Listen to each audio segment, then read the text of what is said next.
Coming to you from St. George, Utah, this is 70 is the New 50, a fun look at the joyous side of aging. And now your host for 70 is the New 50, Jan Graham Hunt. Hello and welcome to 70 is the New 50. I'm your host, Jan Hunt. And yes, the good news in 2022 is that we are getting younger and healthier and more active as we age. We're going to talk about that and shine some light on inspiring examples. A little bit about me. I'm a recovering lawyer. There's no cure. We take that one day at a time. I'm a Salt Lake City transplant. My husband and I have been here for about 9 years.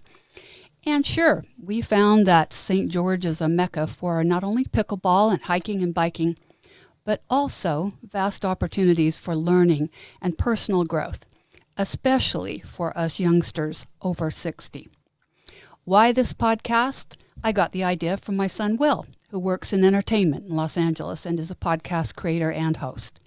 He showed me the world of podcasts and helped me create this one. To begin, let's make this clear. Aging is not a negative, it's a victory. We're proud of our age, and more importantly, what we are doing at our age. I'm thrilled to be 72 and counting. Finally, we are recording today in the podcast room, run by Sean Denovan on the beautiful Dixie State University campus, soon to be Utah Tech University in gorgeous St. George, Utah, which we think of as the cultural epicenter of the West. I am really delighted today to have a very special guest, Della Lowe, who has been a dynamo in our community, and in the past 7 years, the voice and face of Doc Utah, our phenomenal documentary film festival sponsored by DSU with an international reputation. Welcome, Della Lowe. Thanks, Jan. It's a pleasure to be here. Della, if the show took all day, we wouldn't have time to cover your incredible background in television and marketing. But take a few minutes and give us a feel for what you've done, starting as a producer for ABC News and Good Morning America. Well, thank you for asking about that. Actually, I've always just taken a lot of chances in life. I was originally in the art world in New York, but I had some friends who worked at ABC. They weren't important people, but it looked like an interesting job, so I simply walked in and decided I was going to do that. And I took a job as a secretary because that's what they gave women in those days. I love this story. Yes, I was very upset being given a job as a secretary because I already had some screen credits in film and television. But my husband, who's very smart, told me to take the job because it was with a show, a news show. It was a public affairs show, not a business unit. And I kept stamping my feet and saying, that's not what I want to do. But I did take that job, and it was with a terrific public affairs show called Directions, which had been on the air for many years. It was a Sunday show, and it was we dealt with topics at the time that the news division considered women's topics, like Sure. nuclear disarmament, education, the environment. But it was a fabulous opportunity, and after 18 months as a secretary, I was the producer of the show. So, and I spent 8 years on that show, and then it was taken off the air finally and replaced, I think David Brinkley took my spot. Oh, my. So, My. yeah. And you mentioned your husband, and I know he's had an incredible career. Tell me, talk just a moment about Michael and his background. Sure. So Mike went into the television business when he came out of the Army. He just knew that he had two passions. One was jazz, and the other was, sort of creativity in television. And so he got himself a job at Wayne TV in Fort Wayne as a director, but then he came back to New York as a cameraman and an editor for ABC and spent 17 years at ABC in the broadcast operations and engineering. But during that period, ABC started its cable division, and Mike was recruited out of broadcast operations to help start that cable division. And so he did very well. He helped to start 5 cable networks, including Arts and Entertainment, Lifetime, Amazing. places like that. But eventually he became the president of a company that introduced the very first nonlinear editing system to the industry. And for that, he won an Academy Award. And that is something that I heard about your husband when I was very first here in St. George, and it's a remarkable story, and we're so lucky to have him and you here. Yeah, it was very exciting. Della, looking back, and I know that there's so much more we could talk about in terms of just getting your start and hitting it big. Looking back, what did you love and what did you not love? About the jobs or life? Exactly, and we can get to the other part of that as well. Well, you know, because after television, I went into high-tech marketing when Yes. news had changed too much for me. I just decided it was time. But I think the things that you constantly run into as a woman, two things, are sexism and ageism. Yes. And in television, you are very often surrounded by a lot of very young people, the same way as you are in high tech. The things that I love, though, are the idea that you go into work every day and it's never the same. And that's true in high tech as well as in television, Right. because there are so many people snapping at the heels of your company that you have to be very, very creative every day. And I love that. I just never wanted an ordinary life.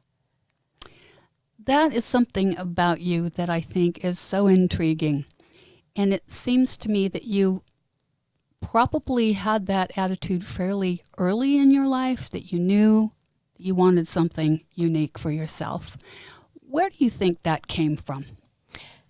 Well, I'm not sure. My mother was an artist, and she was in and out of college at 14 years old. She was very brilliant. Oh, my. My father, though, was the adventurer. My mother was the one who would say, you know, well, what if? But my father was an adventurer. One time, he had a midlife crisis, and he simply flew to Mexico City and drove to the Yucatan Peninsula where there weren't even any roads. He just decided to do that, and I never realized how much of my father I had in me until I was older. I see. I thought I was more like my mother, but I'm not. I think I get it from my father. He loved history. He loved travel, and we went a lot of places. We were not left home as children. We would travel with our parents. So It was a wonderful model. And siblings? I did have a sister. She was a very difficult person, extremely difficult person, but she happened to be the person that started the very first PC magazine called Byte. She was the publisher of that, and then she sold it after 5 years to McGraw-Hill. That's incredible. And made herself very, very Yes, wealthy. another very smart woman in the family, I see. She was very brilliant. She just had a very strange personality. Well, this is just a little chat, Della, just between you and I at the kitchen table here, so no one's going to know that you said that. Tell us about how it is you and Michael came to come and live in St. George, Utah. It's very, very different from where you've been, and we've talked before about you're very much an East Coast person. Let's talk about that. Well, we were living in California for 14 years before we came here, but we knew St. George very well. We had driven cross-country several times because we both loved driving trips, and we used St. George as a base several times in the late 70s in order to go to the parks. The funny story that I always tell about St. George is that all the land that Entrada is built on, where I live now, was offered to us for $125,000. The entire area over there on Snow Canyon, and Right. we didn't buy it. And you know what the interest rates were in the 70s. The owner of the land offered to hold a simple mortgage at 10%. And we didn't do it because we were living in New York. Sure. I wanted to do it. It would have been a good deal. Yeah, it would have been a good deal. You can't make more land. So we knew St. George. But I was in a company in Silicon Valley, the last company I was in. I was there for 7 years. I was the only woman in the company in the United States. And the company was being reorganized. And I thought, this is not good. So I simply decided it was time to move on again. And I would figure it out. But the other thing that I researched that was incredibly important to us was the medicine. My husband's medical problems were being ignored by Stanford, and we got here, and he was pretty close to paralyzed. And I found the right doctors and the right surgeons, and in December of 2013, on the 17th, he was in a wheelchair. On the 19th, he had surgery, and on the 21st, he was walking. That's amazing. That was a Christmas miracle. So we have actually left 30% of our estate to this hospital. Della, that is such a wonderful thing to know about both of you. I agree with you. I think the medical facilities here are unbelievable, and we are so fortunate to have them. And I know that Michael, I believe his name is Lincoln Nadal, over at the Cancer Center at the hospital, came from Stanford. So it's interesting you mentioned that. And it's just an incredible facility here. We are so lucky. We are very lucky. And what we found is not just because of the medicine, but because of the culture. Every single person at that hospital, from the guy who sweeps the floor to the surgeons, really treats the patients in this wonderful human way. That's fabulous. That's so fabulous to hear from you. And I know that I know a little bit about you and Michael, and you're two of the most inspiring people. So I'm really happy to hear that. Thank you. Tell us a little bit. Like I say, you've been the voice and the face of Doc Utah for the past 7 years, and for all that I've known of it, you've made it happen. Talk about Doc Utah. It's been huge for this community. Well, I really appreciate that. I tend to think of myself as the Doc Utah flack because I'm the marketing person. And my job was to make it visible as possible. So I joined in 2015. Of course, the person who started it and was a driving force is Phil Tuckett, who had this vision, and he made it real. But they really needed marketing, and they needed people to know about it as much as possible. But when I learned about this festival, I thought, how can a town this size, because I know it's grown tremendously, but to me it's a small place, have something of that quality? That caliber. Yeah, that professionalism. So the idea that we can bring filmmakers in from all over the world, to me, was remarkable. And I just wanted to make sure that people knew that, and then tried to expand it a bit beyond this area. But it's been a great ride. Well, and I would say, honestly, Della, mission accomplished. You have done a fabulous job. That is an incredibly demanding job. I know you've worked 60, 70-hour weeks throughout. I've seen it, and what can we say? You made it happen, and we appreciate it very much. Well, that's very kind of you. Thank you. Della, this podcast is about how we stay engaged and motivated and feeling fully alive as we age. And as always with my guests, I want to talk to you about how you continue to do that. And I have what I call my big questions. And I guess first I would ask you, what are the things that you do now in your life that make you feel the most alive, the most connected to the person you want to be? And I think that's a little bit of a challenge for all of us, and I'd love to know your take. Well, I don't think that I've really changed my attitude about that very much. I mean, first of all, I don't believe in retirement. I will never retire. It's just not me. I love that. Well, I don't have hobbies. I don't play bridge. I am an athlete. I was a runner and a tennis player, and that's fine, but that's for my health. But, so I was asked in a job interview recently, what is your why? And I had trouble not laughing about that. But every day I have two things. I want to get up and learn something new and make a difference. That's what I do. And to me, it's about that every day. And I've made a point of that, which is why I say I've had 5 careers, because I decide, well, gee, that looks interesting, and I do it. And I just learn it from the ground up, even without, officially formal training. So I really feel that way, and I don't use the cliche, that age is just a number, But the fact is, if you think about it that way, you're going to fall into that malaise, and I just don't believe in it. Right. I will not allow that to happen to me, and we all have challenges, but, challenges are opportunities. Well, absolutely, and I always try to remember to do this. Would it be bold of me to ask you your age? Well, I'm going to be 77 years old in 3 weeks.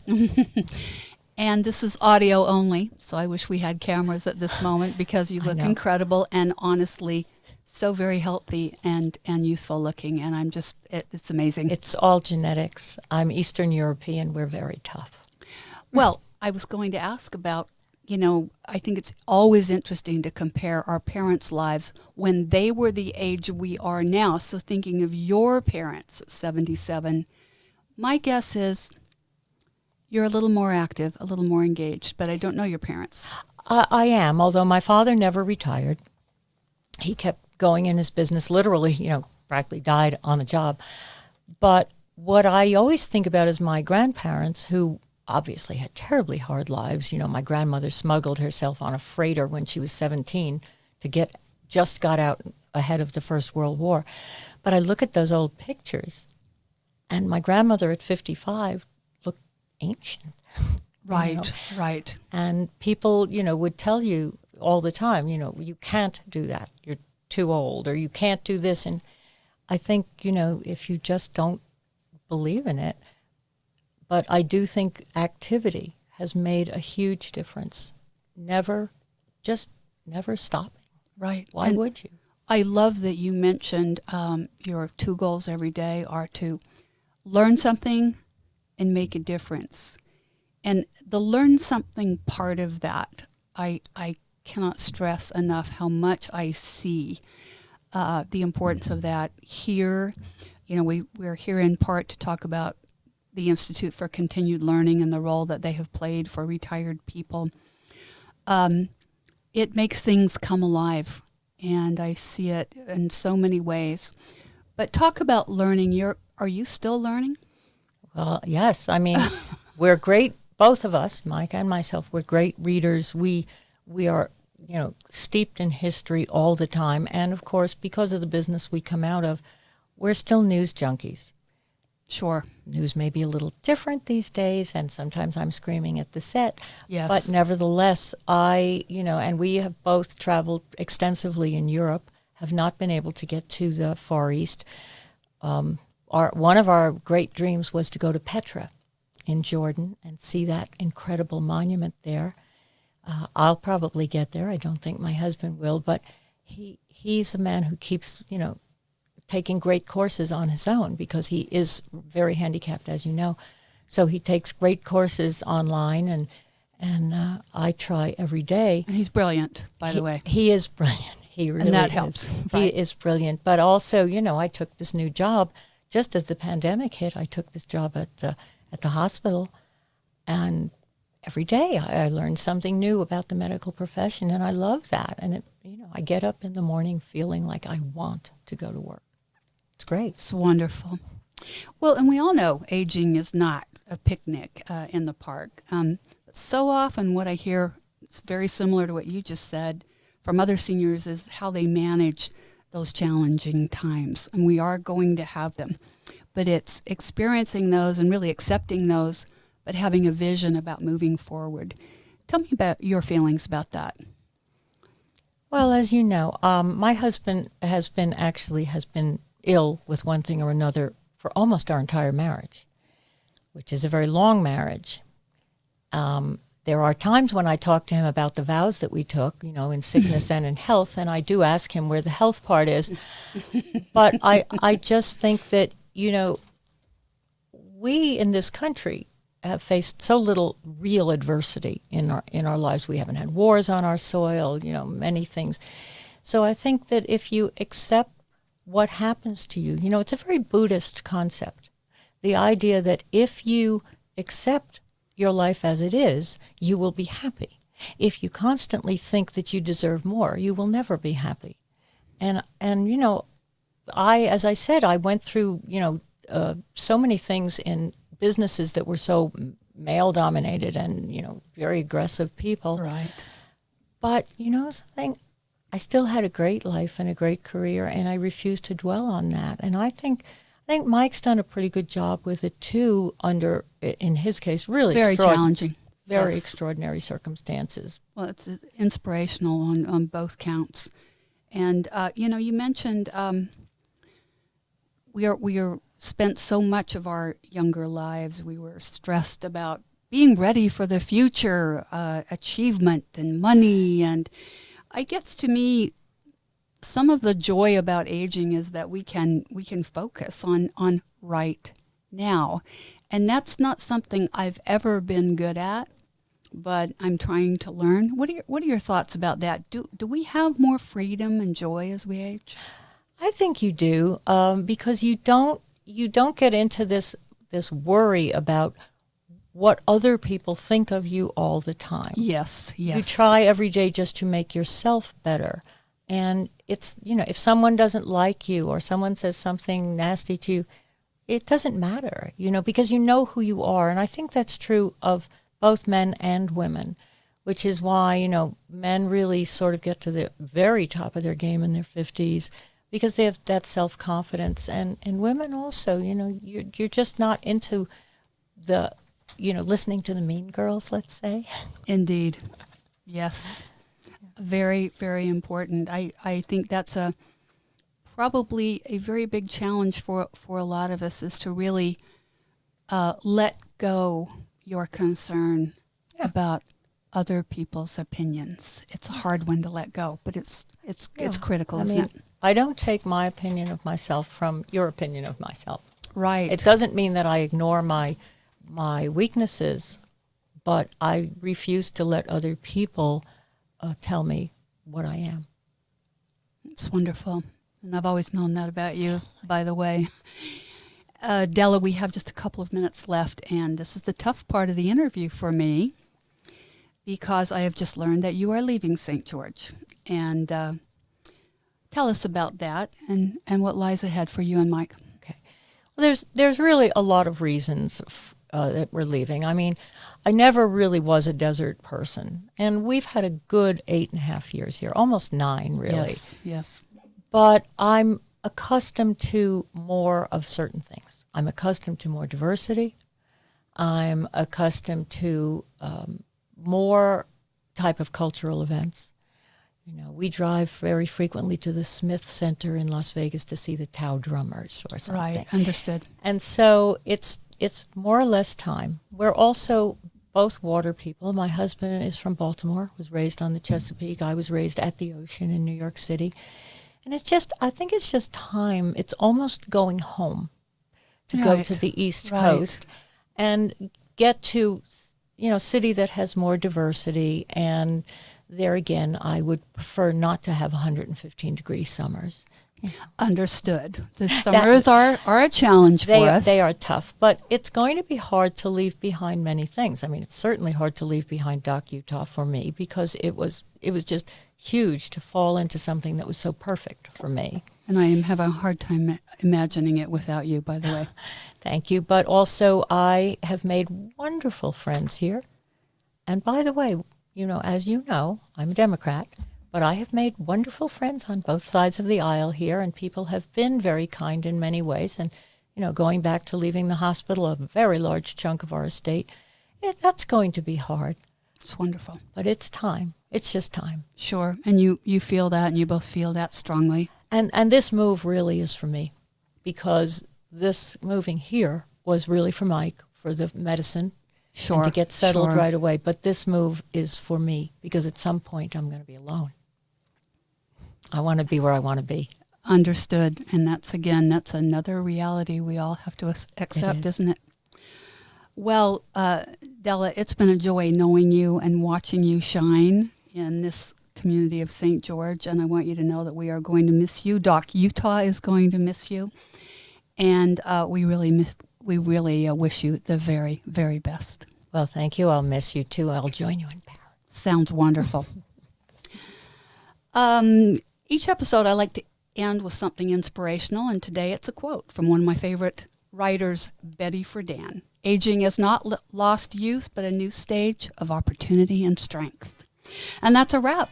Thank you to our guest, Della Lowe, and to all of you for joining us for 70 is the New 50. Stay curious, and we'll see you next time. Thanks so much for joining us for 70 is the New 50. In coming episodes, you will meet the rock stars in our community who are sharing their expertise to empower us to stay young, healthy, and happy as we age. We'll see you on the next episode of 70 is the New 50. In the meantime, live long, live well, and live with joy.